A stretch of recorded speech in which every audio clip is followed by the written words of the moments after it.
hurricane season here as well. Because the El Nino, or excuse me, La Nina is what will be developing into the summer months, which is what's going to kind of inhibit that wind shear, which then causes more storms to develop. We've got time to watch that. In fact, we have more rain on the horizon and perhaps even a cold front as we start June. More on that in a moment.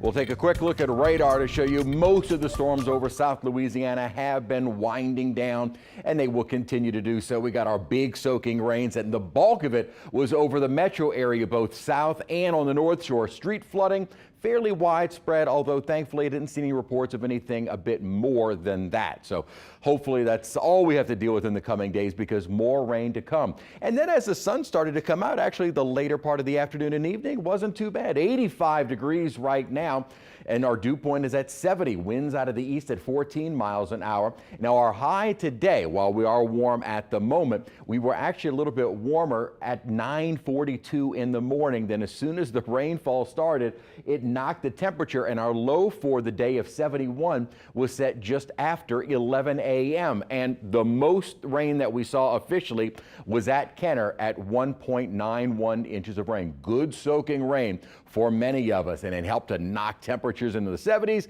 And then as we started to see some sunshine late in the afternoon, the temperatures have been rebounding 70s and 80s, but at least a little bit of a breeze outside. And again, we kind of were prevented from getting into the 90s because of our rainfall. Another system out to our west and one farther west. Eventually one of those will make their way here. Doesn't look like the one over the Dallas and East Texas area really going to impact us as we get into the early morning hours tomorrow. I think we're going to start off fairly dry.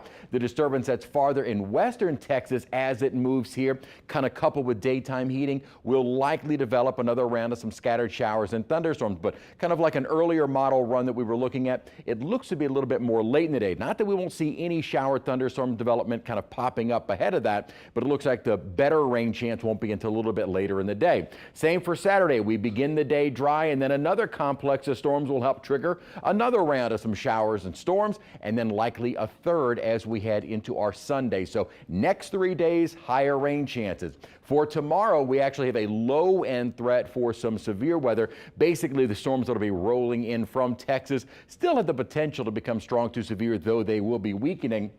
And for Saturday, barely a risk at the moment, a little bit farther on the North Shore. That will likely be reassessed as we approach Saturday. What's going to be happening in the near future is a big pattern change.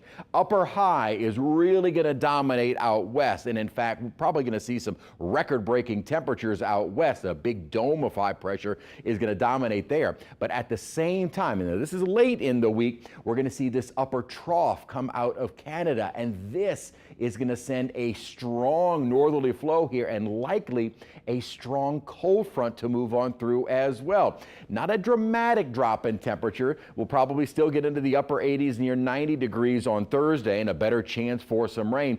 But as the front moves on through, we get into some slightly cooler air, 60s and low 70s to start our Friday, but drier air. That is going to make it feel much nicer. And what's interesting is that both the GFS and the Euro are calling for this stronger cold front to move through by the end of next week. And of course, that's still beyond 7 days. A lot could happen, but hopefully this model trend continues. The upper pattern certainly looks like it's going to be taking shape to where we will see this stronger front move on through. Next 3 days, again, a fairly wetter pattern through Sunday. We dry out and stay in the lower 90s until Wednesday. Better chance of rain Thursday, with the humidity coming down sharply by next Friday and the following weekend. Number 9 will